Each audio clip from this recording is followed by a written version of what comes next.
I am responsible for this life. Whether comedy or tragedy, I did it. And it seems to me that that is a basis for behavior and going on, which is more fundamentally joyous and profitable and great than defining ourselves as miserable victims or sinners or what have you. Don't you dare give in to a sense of shame or guilt. I don't care what you have done. There are absolutely no exceptions. Don't you dare ever feel ashamed of anything you've ever done.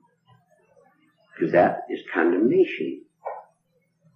And who's doing the condemning? The little evil imp that just loves to make you miserable. Don't you believe it. Don't accept it. In other words, the sense of guilt that one has, or the sense of anxiety, is simply the way one experiences keeping the game of disguise going on. These concepts have to be, when they come in, they have to be dropped like hot potatoes, because if you hang on to it, that moment, the spirit gets obscured. If you think you are somebody who is somebody, immediately that would be the denial of the reality of it. What is happening to me at this very minute, without identifying with it, without saying I to it? Remember we said, for example, it is all wrong to feel guilt and shame, no matter what thing we did that was actually wrong. You understand?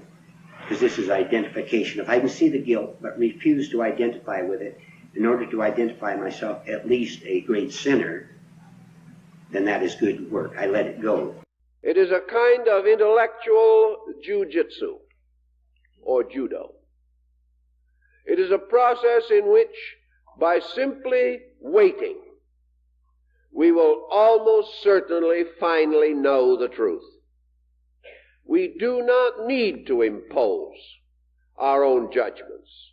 The only thing that is necessary is that we observe and reflect correctly.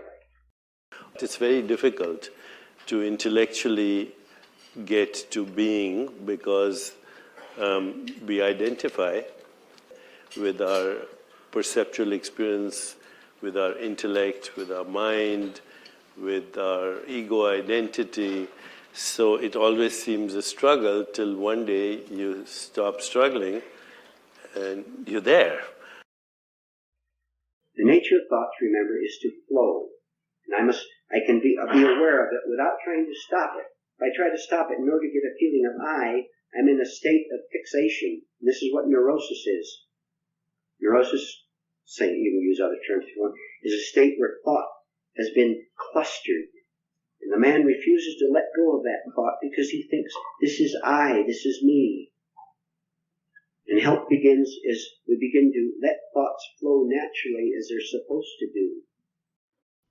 The ego is actually our self-image. It is not our true self, but the true self that camouflages itself by labels, definitions, evaluations, analysis, and judgments.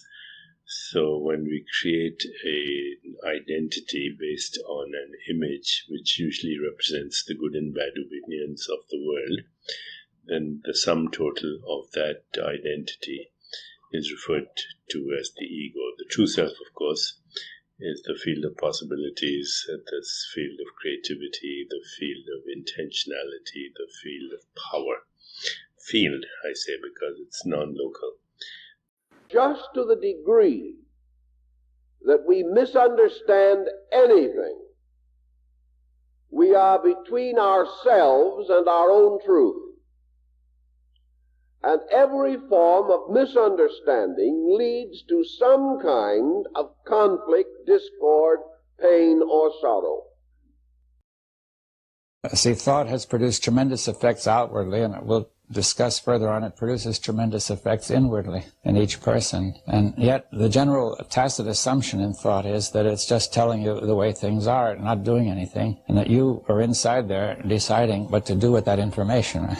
But I want to say that you don't decide what to do with the information. The information takes over and runs you. You see, that thought runs you. But it also gives the false information that you are running it, right? That you are the one who controls thought, whereas thought is the one who controls each one of us, right? We don't, those, until thought is understood, which, or better yet, more than understood, perceived, it will actually control us but create the impression that it is our servant. It is just doing what we want it to do. Now, see, that's the difficulty. The thought is participating, and then saying it's not participating, it's taking part, it's in everything. Thinking has its place. It's a wonderful tool. It can be used for manifesting. It can be used for creating. It's a tool. But if it takes you over, if you're identified with the tool, then it becomes to possess you.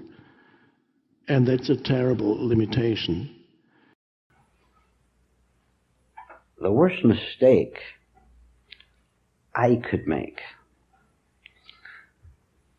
would be the mistake of making the assumption that you want to solve your problems. You have no intention of solving them.